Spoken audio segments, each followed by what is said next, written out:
రాజధాని అమరావతి నిర్మాణాలను ఆపాలని చూస్తే ప్రజలే చీకొడతారని చెప్పారు. నీరుకొండలో పర్యటించిన ఆయన కొండవీటి వాగును పరిశీలించారు.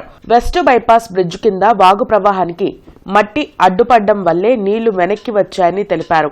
అమరావతిలో ఎంత వరద వచ్చినా ఇబ్బంది లేకుండా నెదర్లాండ్స్ వాళ్లు కాలువలు, రిజర్వాయర్లు డిజైన్ చేశారని నారాయణ వివరించారు.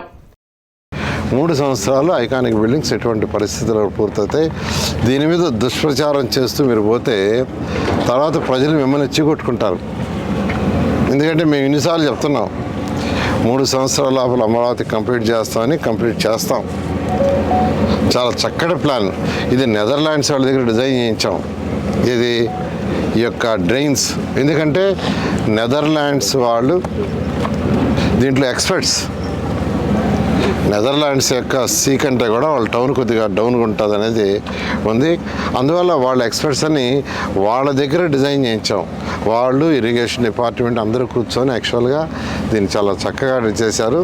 వర్కులు జరిగేటప్పుడు కొద్దిగా అబ్స్ట్రక్షన్స్ ఉంటుంది. దాని మీద దుష్ప్రచారం చేస్తే రేపు ఉదయం ప్రజలు మిమ్మల్ని చీకొట్టుకుంటాం.